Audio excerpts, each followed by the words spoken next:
Let's get to the story of the day. As a 10-year-old girl, I became ill with strep throat and pneumonia, as well as a high temperature. I'd been sick for a few weeks with a sore throat, cold-like symptoms, coughing, and increased trouble breathing. I'd always had respiratory problems and was later diagnosed with asthma. I ultimately went unconscious and was transported to the hospital.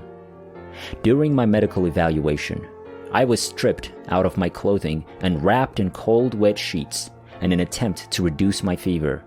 They gave me a penicillin injection after determining what was wrong with me. It created an allergic reaction in me, resulting in anaphylactic shock, which killed me. I felt myself floating up to the upper right rear corner of the hospital room after exiting my body. When I peered down, I saw what I thought was me, a long, skinny figure draped in white sheets, but it wasn't.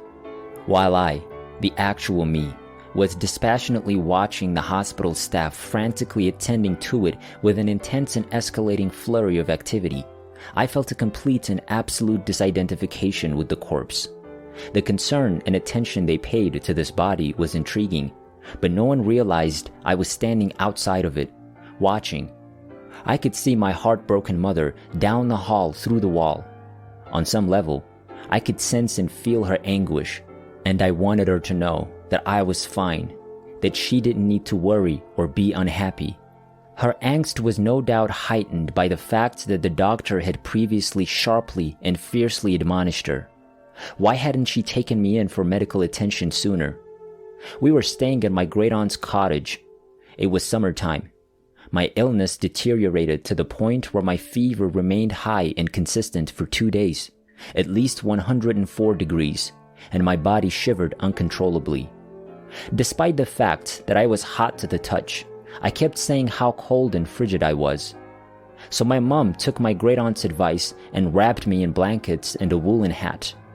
My aunt also applied Vicks VapoRub to me and placed a sock around my neck. All of this naturally increased my fever, which caused me to become unresponsive. My mother was chastised by the doctor for bringing me into the hospital wearing blankets and a woolen hat with a sock around my neck.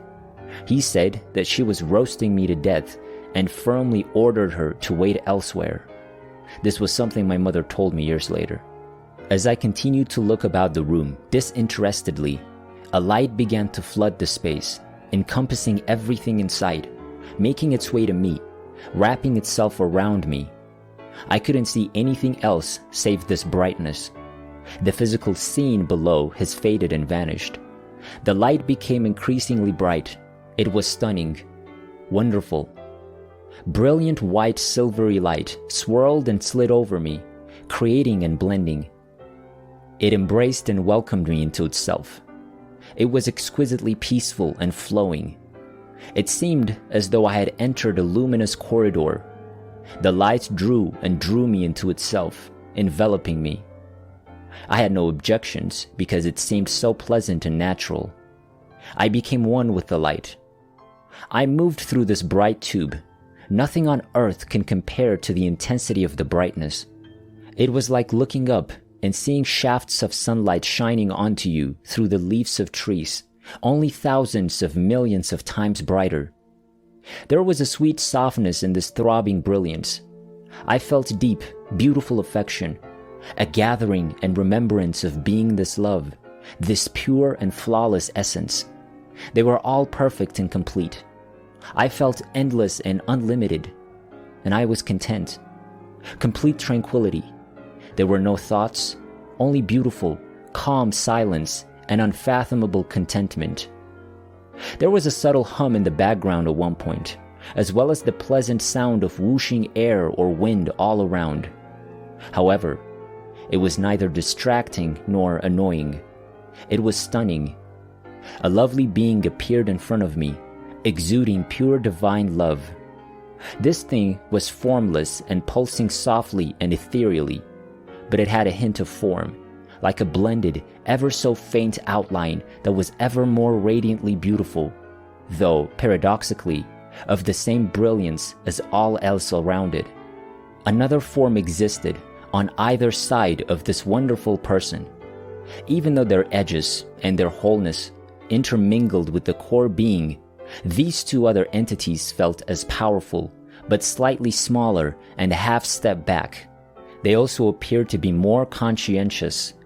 I almost didn't say they, because all three entities felt the same. This profound love was shared by all of us. Our conversation was telepathic, without words. This type of communication was all-knowing, like windows into the soul's heart, through which communication may spread both forth and inside. We could instantly read each other's minds. There was no room for even the slightest misunderstanding. Each expression was perfectly captured in its entirety. Everything was explained so simply, succinctly, and eloquently by the three entities and I. The thought forms flowed back and forth at the same time. We all heard each other. I had the impression that the being was God, the creator, and that the thought forms of the other entities were communicated to me via the single core consciousness. Everything was perfect. I felt at home in the center of the fountain of all love, basking, enfolded, and caressed. God's heart is my home. Even though there was no sense of time or order, I recall a tiny uneasiness, a hesitation to acquiesce to the next request.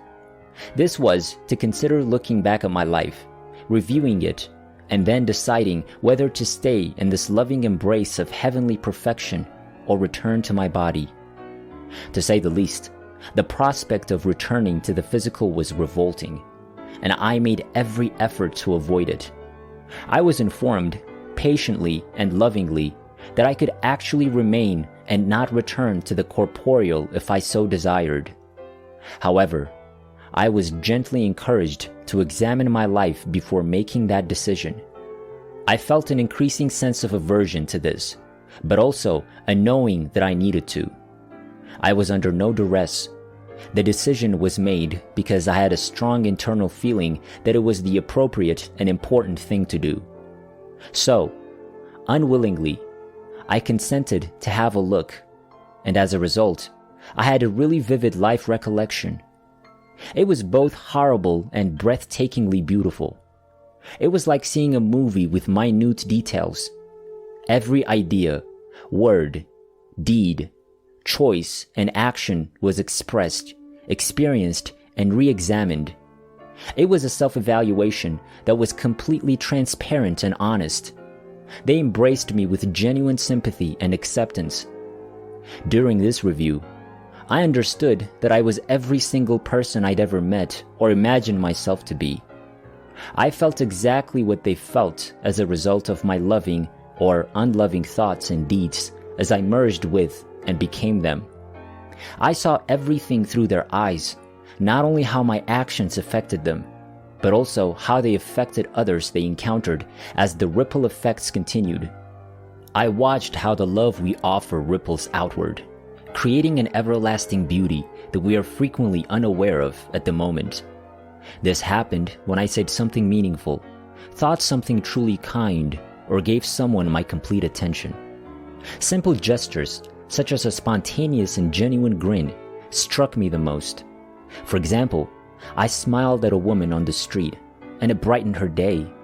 She'd been feeling down about life, and my grin transformed her interactions with her children and others later that day. I could hear her thanking me on some level. We are strong and loving beings at our core, and we're given infinite opportunities to act on that love, unending opportunities to learn and grow by offering and receiving love. It felt like we were inside a huge game, carefully crafted to offer us another chance to get it right this time. For example, I noticed an unkempt man. It was as though he dressed in this disguise in the game to offer others a chance to respond with kindness. But when I and others evaluated him, considering him to be disheveled, I sensed his deep anguish and regret. On a higher level, I apologized to him from the bottom of my heart, and I immediately felt his forgiveness. I observed how everything we do has an impact. We have a huge influence on one another, and it's all logged telepathically somewhere in our minds, So we carry the consequences of our thoughts, words, and actions within us. We have a responsibility, and we hold ourselves responsible for it all. I could understand how the consequences of our unlovingness on others became our personal misery. But none of this is true. Only love, in the end, is genuine. The heavenly love we share is all that actually matters, and it can be measured and endured. Nothing went overlooked throughout this process of brutally honest self-reflection. Nothing could be concealed. Nothing. Absolutely nothing. This life review seemed like sifting over everything with a fine-tooth comb, looking under every rock, leaving no stone unturned, and seeing into every crevice with a divine light that disclosed every hidden location. And it was all viewed and discerned through the prism of love throughout the entire process. Love triumphed, and then I remembered. There was an interval in the life review where I was taken by the hand and led into another realm. There were trees, glittering beach, a turquoise water, so it seemed like Earth. There were fruit-bearing trees, luxuriant vegetation, and colorful birds. Every flower and every gleaming grain of sand seemed alive. Floral scents flooded the air. Even now, the scent of lilies and freesia transports me to that experience. It was smooth, airy, and brilliant all at the same time. Neither I nor the others were in a substantial body. Rather, we are dressed in these glistening, flowing, ethereal gowns. Everyone was floating and gliding inches above the earth. We could flow straight through each other, and when we did, there was a ripple of increased intensity above our already sustained ecstasy. As I moved gently, my hand would pass through the flowers, melding with and becoming them, and there would be that same joyful ripple. As I passed another, our thoughts quickly communicated. We felt like we were seeing into and becoming each other. We were all aware that we were all one another's. We were overcome with exuberant excitement. It would rise and increase, ebb and flow, but it would never end. I'd like to use the word orgasmic, but not in the way we know it on Earth. It was easy. It was love, pure and unending love. I was getting closer to agreeing to return to the body, but I was still hesitant and leaning towards saying no. Then, still without words, I was asked if I would look at a few more things, and I concurred. I was then shown glimpses of the life that was yet to come. These objects encompassed the difficulties I expected to confront, as well as the precious beauty they possessed. I was shown the children who will be born to me. I felt my love for them and their love for me, as well as love between me and many others who were still to enter my life. I could see my mother being devastated if I died, never forgiving herself, believing she was to blame for my death. One of the individuals I encountered there, who reminded me of my elder brother. My mother had not yet informed me that she had given birth to a stillborn son before me, told me how unhappy our mother would be. After seeing the life ahead of me, I was told that if I decided to return, I would momentarily forget everything and that it would gradually come back to me as I lived my life. Everything I saw in the previous review and the upcoming preview was brilliant and vivid, with greatly magnified emotions. I was told that everything would be fine. In fact, everything would be wonderful. I don't remember the specifics of the future picture. I have no recollection of a bodily death. I have no recollection of any of that. There was an event near the end of the life review and future visions that seemed to be a sort of finale, one more present to be shared and revealed to me. It was as though I had entered into a vast, wide, otherworldly space. In this realm, everyone I'd ever met, including folks I just passed on the street, literally everyone was there before me. I was astounded by the immense sea of people.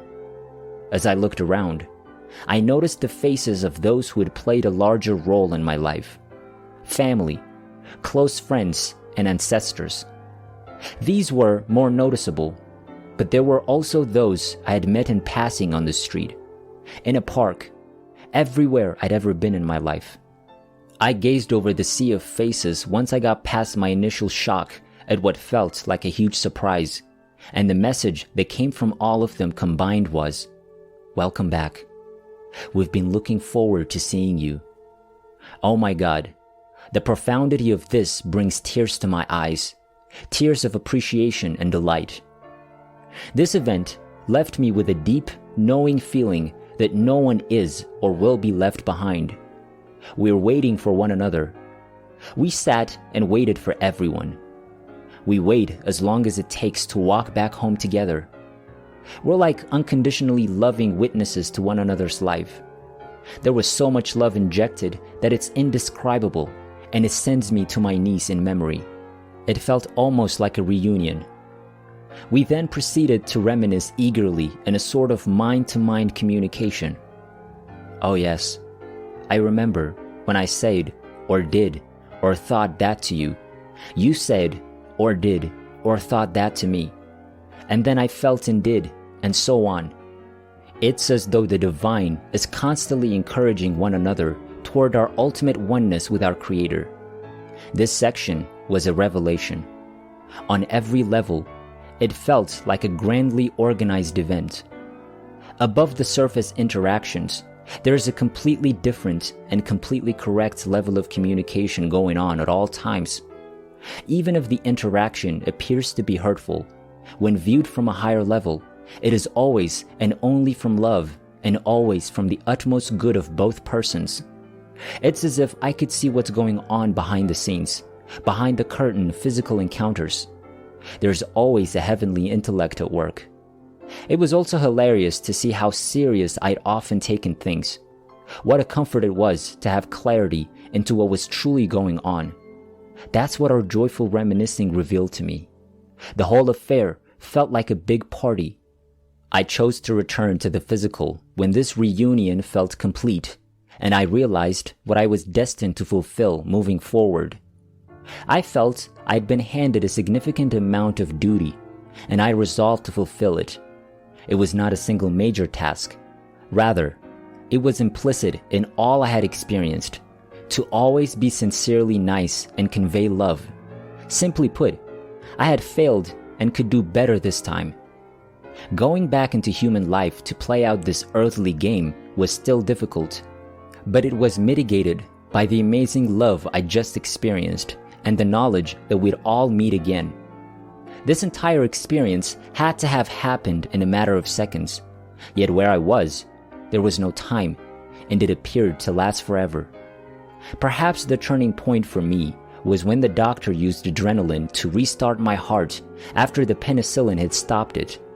In my experience, however, as soon as I said yes to the option to return, I felt as if I were falling backwards into the light, as if everything was happening in reverse, but faster, as if I were being pulled, sucked back through it all, plummeting backwards.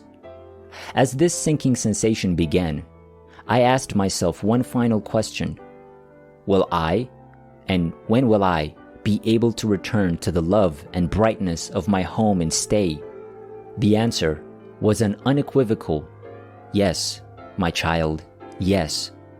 And as for when, I heard, as I fell backwards, yes, in bring, followed by figures. It may have been 1,000, 10,000, 100,000, or all of those. I'm not sure if these pertain to years, days, persons, situations, lifetimes, or something else, and perhaps I don't need to know. I couldn't hear clearly, and I don't recall all of the details. I was sliding so quickly backwards that the communication became fainter. I could still hear the voice speaking, telepathically, but it was becoming fainter and fainter, and I was struggling to hear and gather it all. Then I was back in my body. I thought I understood everything. There was a lot of information, but it was all in my head. The encounter was about love, unconditional love that defies description. a wonderful and flawless love, and that tremendous love is equally present in all of us. The immensity of its limitless power could not be carried or sustained by a single human body. We all have an equal share. This kind of love is absolutely inexplicable in words. It's an unearthly environment filled with incomparable beauty. Our purpose is to remember and help one another recall this love, and the possibilities are constantly right in front of us. This encounter has stayed with me throughout my life. It has walked alongside me the entire time. It has especially taught me the value of every encounter and the possibility of heavenly love passing between us in the simplest of interactions. Since the event, I've grown more intuitive and knowing, and I've had other mystical visions, including spontaneous healing many years later,